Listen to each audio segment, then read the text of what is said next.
Assalomu alaykum, hurmatli obunachilar. Pensiyaga chiqishdan 5 yil oldin buni bilib qo'ying.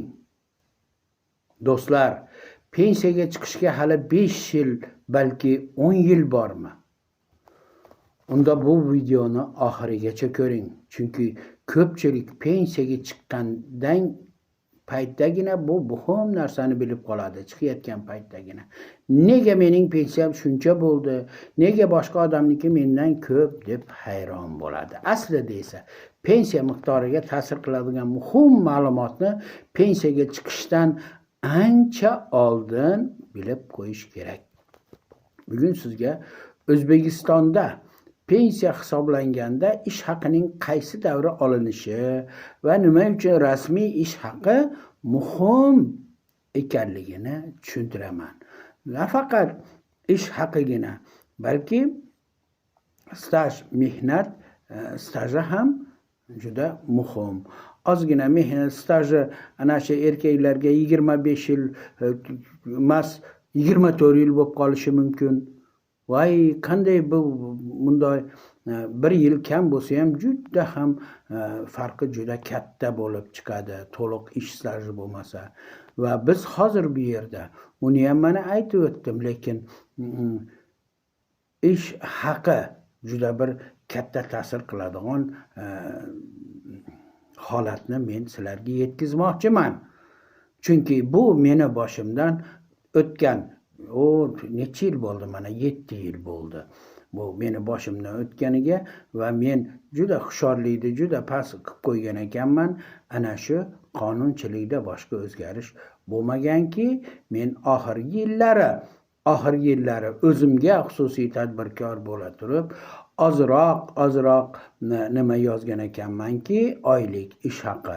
Biz unda bir okladdan to'lardik, ana shuni hisobiga kamroq bo'lib qoldi deb buni oxiriga yetish qiyin bo'lgan. Ana shuning uchun pensiyaga chiqayotganlar chiqishdan oldin, kamida 5 yil oldin, bo'lmasa 10 yil oldin bilib qo'yish kerak. Buning uchun tuman pensiya jamg'armasi bo'limiga borib, past balandlarini so'rab olib, bilib olish kerak. Ana shunga qarab harakat qilish kerak. Men hozir bilganlarimni, boshimdan o'tkazganlarimdan xulosa qilib sizlarga mana shuni aytib qo'ymoqchiman.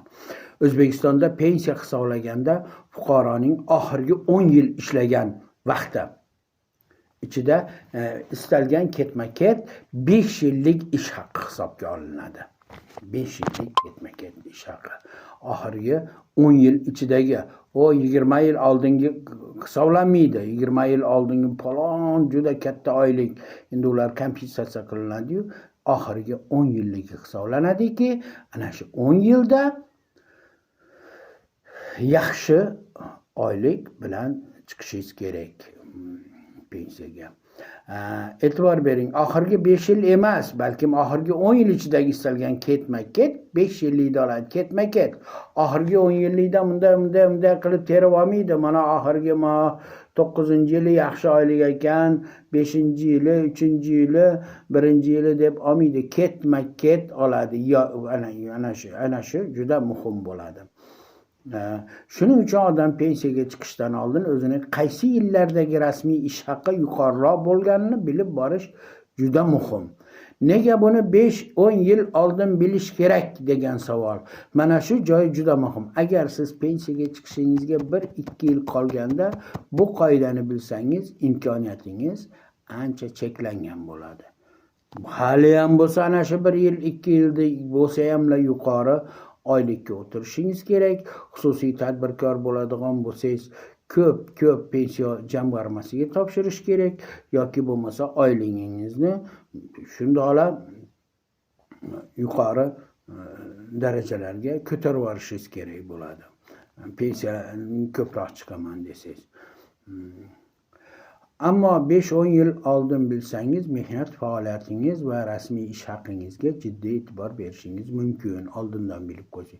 Chunki pensiya hisobida rasmiy tasdiqlangan daromadlar ahamiyatga ega deyapti. Oylik ish haqi, qo'shimcha haqlar, mukofotlar va boshqa tegishli daromadlar ham qonun talablariga muvofiq rasmiy hisoblangan bo'lishi kerak. Hali konvertda berilganlar hisobga olinmaydi. Masalan, rasmiy ish haqingiz 2 million bo'lsa, konvertda u yerda 3 milliondan olib, 5 million meni ish haqim deganingiz, u o'sha 2 millionla yoziladi, konvertda olganingiz yozilmaydi. Ana shularga e'tibor berilishi kerak. Shuning uchun maosh qancha olayotgani muhim emas deb o'ylamang. Pensiya yoshi yaqinlashganda rasmiy ish haqingiz haqidagi ma'lumotlarni doimiy tekshirib turish kerak. Tadbirkorlar uchun alohida e'tibor, tadbirkorlar sizlarga ham alohida murojaat. Men tadbirkor bo'lib chiqqanman, juda pand yeb qolganman.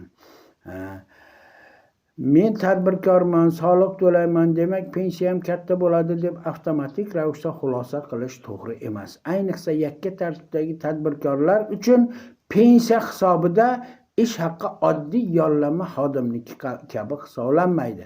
Tegishli davrlarda pensiya uchun hisobga olinadigan ish haqqi to'langan ijtimoiy soliq va qonunchilikda belgilangan tartib asosida aniqladi. Shuning uchun tadbirkor bo'lsangiz, pensiyaga chiqishdan oldin pensiya jamg'armasidan aynan sizning holatingizda pensiya qanday hisoblanishini aniqlab oling.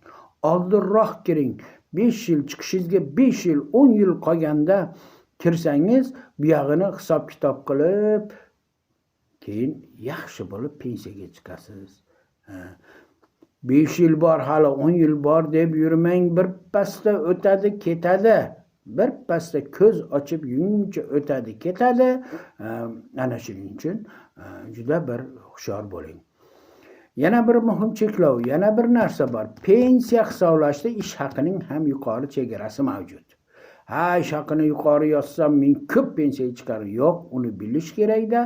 Oshiq yozganlaringizga masalan 10 million yozib oladigan bo'lsangiz, ish haqini 20 million yozib oladigan bo'lsangiz, u uncha bo'lib hisoblanmaydi. Bekarga ijtimoiy fond, boshqa to'lovlarda ko'proq to'laganingiz qoladi. Hozirgi tartibda pensiya hisoblash uchun olinadigan o'rtacha oylik ish haqi pensiyani hisoblash bazaviy miqdorining belgilangan chegarasidan ortig'i hisobga olinmaydi. Hozirgi bazaviy miqdor 504 ming so'm bo'lgani uchun amaldagi yuqori chegara taxminan 6 million 48 so'mni tashkil qiladi. Shuning uchun oxirgi 5 yilda maoshimni juda katta qilib yozsam, pensiyam ham shuncha katta bo'ladi degan fikr ham to'g'ri emas. Bu masala qonun bilan belgilangan hisoblash tartibida asosida amalga oshiriladi.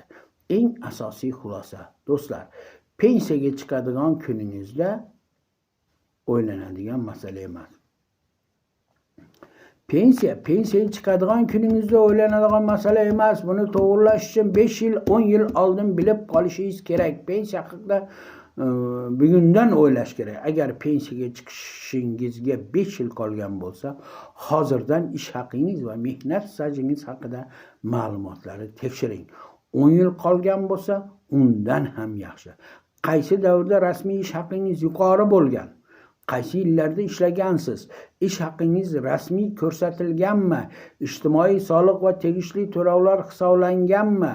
Shularni oldindan bilib oling, chunki pensiyaga chiqqanda buni oldinroq bilganimda edi deb qolishdan ko'ra, men bu masalani oldindan o'rganib, hammasini tekshirib qo'ygan ekanman deganingiz yaxshi. Agar siz yoki yaqinlaringizga pensiyaga chiqish arafasida bo'lsa, bu videoni ularga ham tarqating. Chunki bu ma'lumotni pensiyaga chiqish kuni emas, undan yillar oldin bilish kerak. 5 yil, 10 yil oldin bilsa juda ham yaxshi bo'ladi. Bu juda muhim narsani aytyapman men. Yetkazinglar. Mana shu tomonga hushyor bo'linglar. Vaqti kelib ozgina arzimagan pul bilan pensiyaga chiqqandan ko'ra, bu yog'ini ligirovka qilsanglar, juda bir yaxshi bo'lib nafaqaga chiqasizlar. bir narsani unutmang, qaysi 5 yil tanlanishi va qanday summa hisobga olinishi har bir insonning ish staji, rasmiy daromadlari va amaldagi qonunchilikka qarab aniqlanadi. Pensiya masalasida taxmin bilan emas, rasmiy ma'lumot bilan ish ko'ring. Demak, tushundingizki, demak oldindan 5 yil, 10 yil oldin harakat qilish kerak. Agarda bo'ldi, kech bilib qolibman, oxirgi voy 1 yildan keyin men pensiya chiqarganman, 2 yildan keyin, 3 yildan keyin pensiya chiqarganman desangiz, bo'lib qoladigan bo'lsa, ana shu oxirgi 1 yil, 2 yil, 3 yilda ham ko'proq ish haqi, yuqoriroq ish haqi beradigan ishda ishlashga harakat qiling. Pensiyangizga juda katta yordam bo'ladi. Endi yana bitta narsa. Agarda siz vaqtingiz o'tib ulgurmadingiz, endi nima qilishga, konvertda qo'shimcha oylikni olaverdingiz, yo bo'lmasa bu yoqda staj nima bo'lmagan, to'liq yozilmagan, yoki bo'lmasa oyliklaringiz to'liq yozilmagan bo'ladigan bo'lib, kamroq pul bilan nafaqaga chiqadigan bo'lsangiz, siz bundan endi bo'ldi bo'lgan ish, sira ham achinmang. Ko'nglingizga olmang. Siz mana shu ozroq pul bilan nafaqaga chiqqan bo'lsangiz ham, ana shu ozroq nafaqani uzoq yillar 80ga, 90ga, 100larga kirib yurguncha olib ishlatishga nasib etsin deb qo'ying. Ana uzoq yillar olsangiz, ana shu oz pensiya bo'lsa ham juda yaxshi bo'ladi. Biz ana shuni xohlaymiz-ku. Odamlar bor, mana zo'rg'a katta mablag' bilan, katta pensiyalar bilan chiqadi. Uni necha yil yana olishiga bog'liq. Ana shuning uchun ko'p ham xafa bo'lib ketmaysizlar. Uzoq yillar mana shu ozgina bo'lsa ham nafaqamni olib ishlatishga Xudoyim nasib etsin deb qo'yasizlar. Endi mana men nimani aytdim, juda bir muhim narsa. Men o'zim boshimdan o'tkazgan nimalarim bilan aytdim buni. Hisob kitob oldinroq aytishim kerak edi men sizlarga. Endi mana shu meni kanalimga obuna bo'lib qo'yinglar. Mana shuni jo'natinglar, pensiyaga chiqayotgan, pensiyasi yaqinlashayotgan tanishlaringlarga yuboringlar. Zora mana shu bilan foydalanib, bilib, ko'proq yaxshiroq pensiyaga chiqsa. Laykni bosinglar. E'tiboringlar uchun rahmat.